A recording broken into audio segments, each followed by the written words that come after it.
You meet someone and the connection is instant, with electric chemistry that makes you feel seen for the first time in years. Then a text goes unanswered, or a plan gets canceled, turning that warmth into cold distance while your stomach drops. You are not just unlucky in love or imagining this pattern. Psychologists estimate that in 2026, nearly 65% of Gen Z adults struggle with insecure attachment, creating a dating environment rigged for this exact heartbreak. This anxious avoidant trap is less like a romance and more like a biological addiction where your brain keeps you hooked.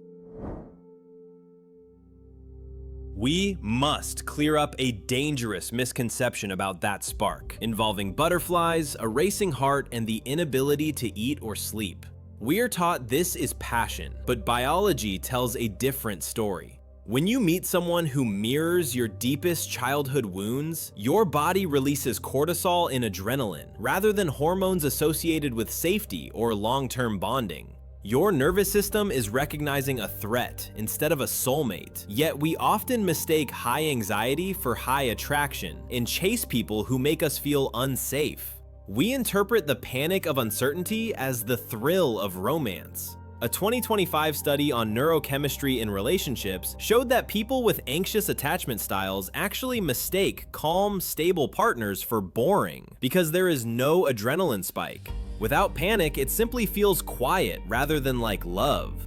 The trap tightens because of how the human brain processes rewards, much like a slot machine mechanism. If you pulled a lever and won every single time, you would get bored, and if you never won, you would walk away. However, if you win randomly through intermittent reinforcement, you become obsessed. The avoidant partner acts as this slot machine by offering crumbs of intense affection, followed by long periods of withdrawal, rather than ignoring you completely. Your brain starts scanning for the pattern to predict the next win. When they finally text back after 3 days of silence, your brain floods with a dopamine reward that is actually more powerful than what you get from a consistent partner. You are addicted to the relief of the anxiety they caused, rather than the person themselves.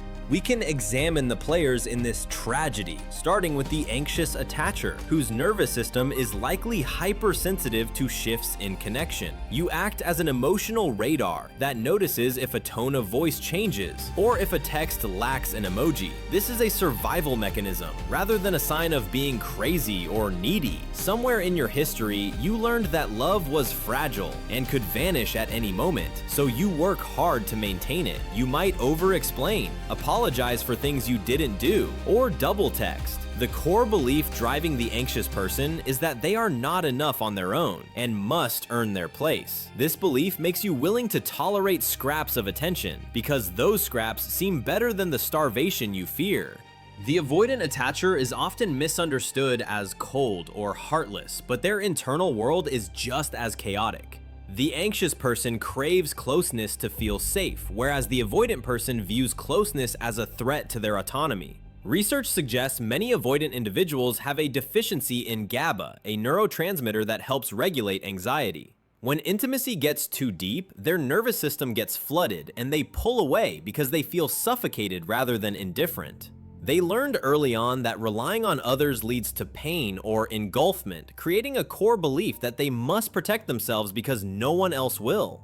They equate independence with survival. When you chase them, you are banging on the walls of their fortress instead of showing love. We will examine exactly how this toxic cycle plays out and how to stop it. If this resonates with you, subscribe and turn on notifications since we discuss psychology and human behavior every week. We can now observe the specific steps of this dynamic. The pattern is identical almost every time these two meet, starting with a honeymoon phase where the avoidant person feels safe enough to come forward, and the anxious person feels the high of being chosen. Once intimacy hits a threshold, the avoidant partner's alarm bells ring and they feel engulfed. They take a half step back by canceling a date or stopping saying they love you first. The anxious partner senses this shift instantly and panic sets in. They step forward to close the gap by asking if everything is okay or if they did something wrong. This step forward terrifies the avoidant partner further and causes them to take 2 more steps back. The anxious person chases while the avoidant person runs. It becomes a self-fulfilling prophecy where both people confirm their worst fears, since the anxious person is abandoned and the avoidant person is smothered. The cruelest part of the trap is that while anxious people say they want a stable partner who texts back, meeting a secure attacher often results in feeling nothing. You might find them annoying or too available because there is no spark or obsession. A secure partner does not trigger your attachment system, meaning there is no mystery or chase. Your brain has been trained to equate love with high-stakes gambling, so it looks at this safety and calls it boredom. You might break up with them by claiming the chemistry wasn't there. In reality, the chemistry was healthy, but your system did not know how to process it. You are so used to fighting for love that receiving it freely feels suspicious. These patterns started decades ago, rather than in your last relationship.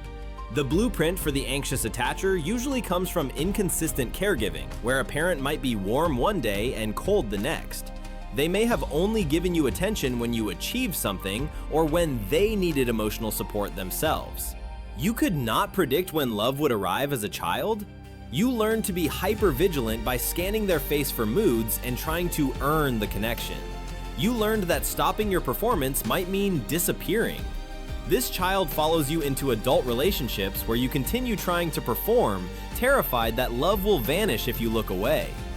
The avoidant blueprint is different and often stems from children facing one of 2 extremes. They were either neglected and learned that crying for help resulted in nothing, or they were engulfed by a parent with no boundaries, who used the child to meet their own emotional needs. The child became the parent's therapist or best friend, forcing them to shut down their feelings and build a wall to survive.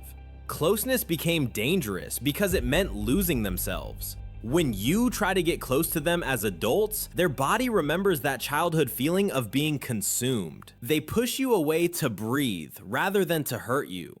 A common tool in the avoidant arsenal is the Phantom X, a partner from the past who seems perfect because they are gone and can no longer demand intimacy. The avoidant partner triangulates you with this ghost by claiming their ex never acted this way or that they had a special connection. This keeps the current partner in a state of constant competition with a memory.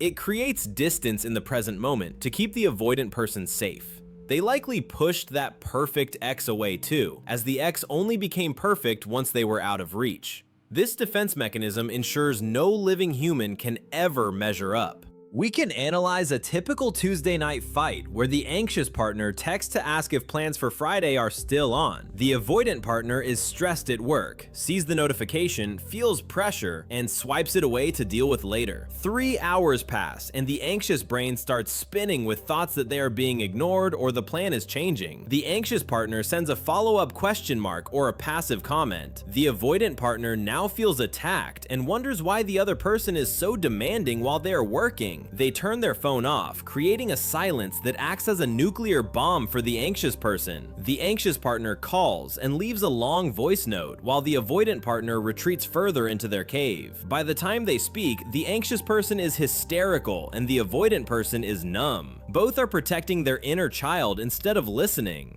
If you are the anxious one, the hardest first step to stopping this cycle is ending the chase. This feels counterintuitive because your body screams that they will leave if you stop, which they might do anyway. However, chasing them is already causing them to leave. You must learn the art of self-soothing. When panic hits, put the phone in another room. Instead of texting or checking their social media, splash cold water on your face to activate your mammalian dive reflex and lower your heart rate. You have to teach your nervous system that you can survive the silence. You must prove to yourself that your safety belongs to you rather than someone else. If you are the avoidant partner, your challenge is communication. You have every right to need healthy space, but you must ask for it rather than just taking it. Disappearing without a word is abandonment, whereas stating that you feel overwhelmed and need the evening to myself but will call tomorrow morning is a boundary. One approach destroys trust while the other builds it. Your partner panics because they don't know when you are coming back, not simply because you are absent. Giving them a specific return time quiets their fears and buys you the freedom you crave. A small sentence can change everything. Anxious-avoidant relationships can actually work, though the statistics are not on your side. These relationships have a high failure rate without intervention because the biological drives are diametrically opposed. Success is possible only if both people own their patterns. The anxious person must own their insecurity without blaming the avoidant for their feelings, and the avoidant person must own their fear of intimacy without blaming the anxious person for being too much. You have a chance if you move from blaming each other to blaming the dynamic. You stop fighting each other and start fighting the cycle. If only one person is doing the work, it is time to walk away. Psychology offers a concept called earned security, which means you built a secure attachment rather than being born with one. You rewire your brain by slowly exposing yourself to healthy love, even if it feels boring at first. This process involves sitting with the discomfort of a consistent partner and tolerating the anxiety of silence without reacting. It takes about 2 to 5 years of conscious effort to shift your attachment style. Whether you do this with your current partner or on your own, the goal is to reach a place where love feels like a calm, steady heartbeat rather than a roller coaster. That is the only spark worth chasing. The attraction between anxious and avoidant people is a mirror rather than a mistake. It forces you to look at the parts of yourself that still believe you have to fight for love or hide from it.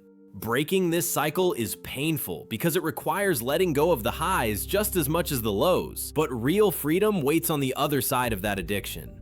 If this analysis helped you see your own patterns more clearly, consider subscribing as we examine the psychology of relationships every week. You do not have to stay in the trap and can walk out whenever you are ready.